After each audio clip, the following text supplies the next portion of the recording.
Abra a sua Bíblia comigo em 2 Tessalonicenses, capítulo 2, verso 3. Ninguém de maneira alguma vos engane, porque não será assim, sem que antes venha a apostasia e se manifeste o homem do pecado, o filho da perdição, o qual se opõe e se levanta contra tudo que se chama Deus ou se adora, de sorte que se assentará como Deus no templo de Deus, querendo parecer a Deus. Só até aqui por enquanto, que Deus, por sua graça, nos abençoe ricamente. Amigo ouvinte, o capítulo 2 de 2 Tessalonicenses é uma chave para nos ajudar a compreensão da parte do plano divino sobre a vinda de Jesus para a sua igreja e também os eventos que acontecerão antes e logo depois do arrebatamento da mesma. Paulo assegurou aos Tessalonicenses que os crentes seriam arrebatados primeiro, conforme o que já tinha escrito em sua primeira carta, capítulo 4, versos 13 a 18, que conhecemos bem a passagem. E que eles não deviam crer em outras doutrinas, menos que fosse anunciada por profecias ou por cartas e fosse escrita por ele. O dia do Senhor será principalmente um tempo de juízos, como nós sabemos pela sua palavra. O apóstolo procura lembrar aos crentes de Tessalônica da nossa reunião com ele. Os tessalonicenses não deviam desviar-se pelos maus ensinamentos, pensando que já havia começado o dia do Senhor. Apesar de algumas manifestações características já estavam em evidência naqueles dias. Imagine agora, em pleno século XXI, no apagar das luzes do dia da graça.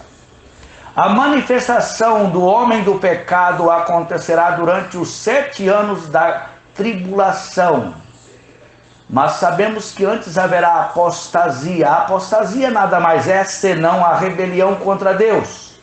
E podemos perceber algo da apostasia nos nossos dias, como muito bem foi profetizado por Paulo em 2 Timóteo 3, 1 até 5. É evidente que na igreja de Laodiceia, que tipifica a igreja dos nossos dias, seria pior agora, nos dias de Laodiceia, do que naquele tempo. E nós vivemos em plena rebelião mundial total contra Deus no século XXI. O movimento religioso ecumênico que vemos no mundo atualmente continuará depois do arrebatamento da igreja, porque este movimento esse Abner que eu me refiro é filho do Manuel Ferreira, Abner Ferreira. Esse movimento, queria falar com você isso, tá? Esse movimento ecumênico é, sem dúvida alguma, a ascensão da grande prostituta que está com o pé esquerdo no estribo para montar na besta. Meu pai sempre dizia que é com o pé esquerdo que a pessoa monta cavalo, e é verdade. E alguns dizem que é uma determinada religião e tal, mas acontece que é a ascensão do ecumenismo, esse movimento idólatra que é simbolizado pela grande prostituta de Apocalipse 17, que será inclusive destruída pelo próprio anticristo no final da grande tribulação, enquanto a verdadeira igreja de Cristo estará celebrando com ele nas paragens celestiais as bodas do Cordeiro. Essa mulher, a grande prostituta, ela está assentada sobre 7 montes, sobre os quais esses 7 montes nada mais é senão uma referência a Roma.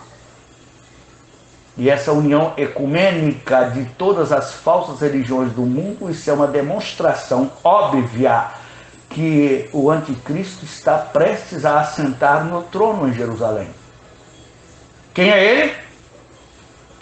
A influência dos verdadeiros crentes, nascidos de novo pelo Espírito Santo, depois do arrebatamento da igreja, é que o anticristo começa a atuar. Tenho certeza do que eu estou informando aqui. A igreja é o sal da terra e a luz do mundo. e desaparecerá daqui para o encontro com o Senhor nos ares. Aí o homem do pecado não terá mais obstáculos para se manifestar, porque há um elemento que o detém, e esse elemento é a presença do Espírito Santo na vida da Igreja de Deus. O homem do pecado é um homem não simbólico, não é um sistema. Claro que a nova ordem mundial é que vai levantar o anticristo. Queria que estivesse me ouvindo. Esse indivíduo será um homem de carne e osso. E ele é chamado também de filho da perdição. Por isso que Judas Iscariotes é o único indivíduo mencionado em toda a Bíblia como filho da perdição, por ser uma figura do anticristo. Aprendi isso há uns 40 anos atrás, estudando um livro publicado em 1946 pelo saudoso pastor presbiteriano Sinésio Lira, que falava a língua dos irmãos naquela época. Esse homem do pecado será um indivíduo que fará sinais e milagres e assentará no templo de Deus como Deus, fazendo-se passar por Deus. Quando fizer, será o ato supremo da apostasia e o cumprimento da profecia de Daniel, confirmada pelo próprio Senhor Jesus, que fala da abominação desoladora de que falou o profeta Daniel. Quem lê, entenda. Mateus 24:15. E isso acontecerá exatamente no período da tribulação, exatamente na metade da 70ª semana de Daniel, capítulo 9, verso 27. O homem do pecado não é a primeira besta, e sim a segunda besta. Aprendi isso com o irmão Ronaldo Watson há 36 anos atrás, e nunca vou esquecer disso. O homem do pecado que é a segunda besta, o anticristo que é a segunda besta. E tem 2 chifres que simbolizam o poder de rei e de sacerdote. A primeira besta sai do mar, emerge do mar, que em geral o mar tipifica nações do mundo, nações e motins. A primeira besta terá poder incrível sobre as nações do mundo como ditador, mas tal poder político virá de Satã. A segunda besta sai da terra, e é da terra de Israel, pois essa é a razão, provavelmente não, eu tenho certeza que o anticristo será um judeu da tribo de Dan, porque Dan é serpente à beira do caminho, uma víbora junto à vereda, que morde o calcanhar do cavalo e faz o cavaleiro cair por detrás. Gênesis 49:17. E Dan é leãozinho que sobe a Bazã, e Bazã tem tudo a ver com idolatria. A segunda besta é semelhante a um cordeiro, outra imitação do cordeiro de Deus, mas só que ela fala como dragão, Apocalipse 13:11. A segunda besta é o anticristo, e apesar de todos terem rejeitado a existência de Deus, ninguém perderá dentro de si mesmo o instinto de necessitar-se de Deus. E os homens não se arrependerão nem das suas ladroices, nem das suas imoralidades, e nem de suas feitiçarias, aqueles que conheceram o Evangelho no presente e rejeitaram a Cristo na presente dispensação da graça. E o anticristo exigirá adoração, como exige aquele tolo lá, presidente norte-coreano, exige ser adorado como Deus. O mistério da iniquidade já operava desde o tempo dos apóstolos. Em outras palavras, o espírito do anticristo já tem trabalhado e continua até o presente momento. Quem é o mentiroso, senão aquele que nega que Jesus Cristo que Jesus é o Cristo? Este é o anticristo, o que nega ao Pai e ao Filho. E todo espírito que não confessa que Jesus veio em carne não é de Deus. Esse é o espírito do anticristo, o qual vós tendes ouvido que vem e que agora já está no mundo. 1 João 2:22, 1 João 4:3. O espírito do anticristo é do diabo e opera desde o princípio da igreja, mas não pode operar como quer, porque há um elemento que o detém. Quem é aquele que coloca tal restrição sobre o espírito do anticristo? Como nós temos a fama de sermos dogmáticos, nós, os irmãos de Plymouth, os irmãos unidos, então eu não ligo dessa pecha ou desse rótulo com nítida conotação pejorativa. Mas eu tenho certeza de que não tem nada a ver esse elemento aqui, não tem nada a ver com leis, restrições sobre todas as nações daqueles tempos dos apóstolos. Outros pensam que trata-se de governos que impuseram leis e ordem em cada século e tal. Essa ideia não tem peso algum, pois a história nos relata a maldade que ocorre no mundo apesar dos governos e muitas vezes promulgada pelos próprios governos, como no tempo da Inquisição e antes no tempo que os mártires eram decapitados pela espada e pelo machado do Margarete. O elemento que detém a manifestação do anticristo nada mais é senão a presença do Espírito Santo que vive em cada crente. Alguns idiotas acham que não pode ser o Espírito Santo, porque ele voltará durante a tribulação para operar nos 144 mil, número simbólico ali, de pregadores judeus, que estarão anunciando o Evangelho do Reino e proclamando a fama do Senhor em ilhas muito distantes, onde nunca se ouviu falar da sua glória. Isaías 66, 19, lemos acerca disso, e Apocalipse 7 e Apocalipse 14. Devemos entender, amigo ouvinte, que há uma grande diferença entre o Espírito operando por meio de alguns homens, como fez nos tempos do Antigo Testamento, e a diferença na morada contínua dele em todos os crentes individualmente. Ou não sabeis que o vosso corpo é santuário do Espírito Santo que habita em vós, proveniente de Deus, e que não sois de vós mesmos?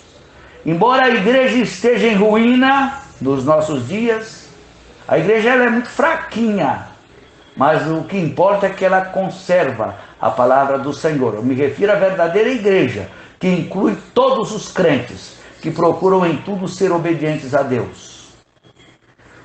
Você sabia que o crente mais fraco tem poder para resistir a Satanás? E ele foge do crente. Sujeitai-vos, pois, a Deus, resisti o diabo, e ele fugirá de vós. Quer dizer, enquanto houver 2 ou 3 crentes com vida ilibada no mundo, haverá poder, sim, para resistir às forças satânicas. A debilidade que sentimos está em nossa falta de fé e porque não valorizamos como devemos buscar o poder de Deus e buscar a operação do seu Santo Espírito em nossa vida. Ainda bem que eu tenho um tempinho para fechar esse assunto tão sublime, que eu gostaria que o mundo evangélico inteiro ouvisse essas verdades que são deturpadas por muitos teólogos. O adversário Satanás, nosso arqui-inimigo, inimigo de Deus e da sua obra, vive bramindo como leão rugente, anda ao derredor, procurando a quem possa devorar. Não está rugindo como leão, guardando a presa de outros animais, como lemos em Amós 3:4. Mas está rugindo com frustração, porque não pode fazer tudo o que quer. Sabemos que o diabo não pode fazer tudo o que ele quer.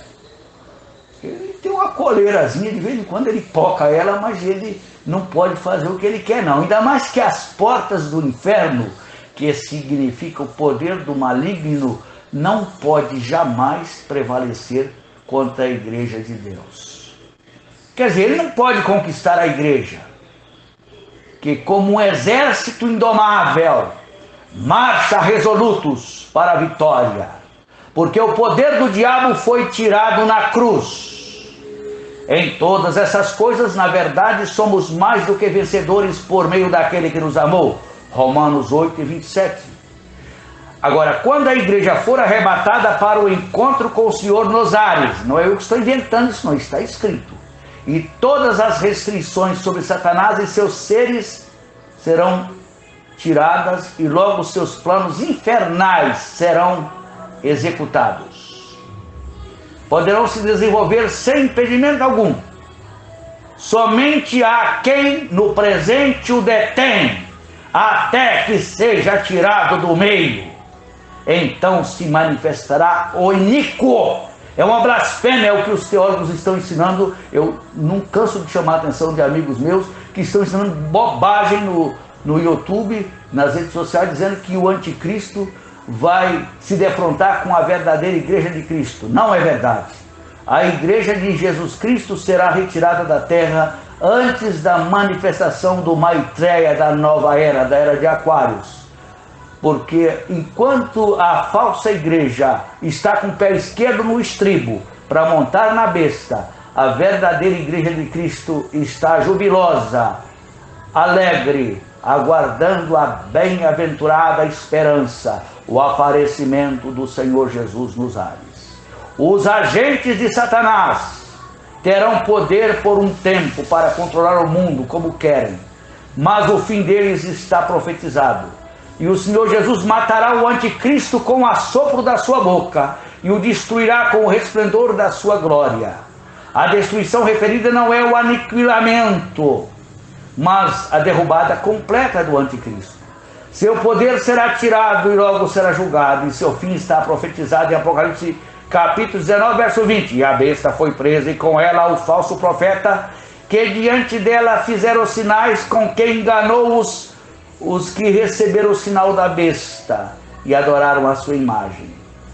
Esses dois foram lançados vivos no ardente lago de fogo de enxofre. Fico pensando como é que nega a realidade do lago de fogo, se a Bíblia é tão peremptória em chamar o lago de fogo de um lugar ardente. E dois entrarão vivos no inferno, no lago de fogo: Satanás e o anticristo. Ambos serão lançados no lago de fogo, porque dois chegaram no céu vivo, foram trasladados, que é Enoque e Elias. Dois vão chegar vivos no lago de fogo: a besta e o falso profeta, para ser mais específico. Ambos serão lançados vivos no ardente lago de fogo, onde não lhes morre o verme e nem o fogo se apaga. Que Deus, por sua graça, nos abençoe ricamente.